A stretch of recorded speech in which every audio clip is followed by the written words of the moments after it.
Hi there everyone. Today I'm descaling my tankless water heater.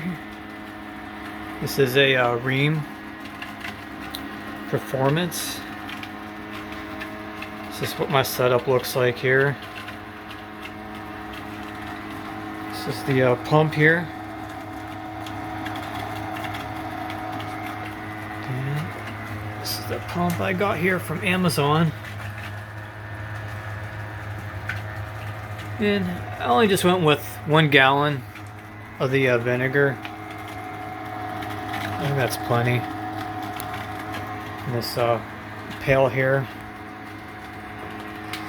So this is how you do it.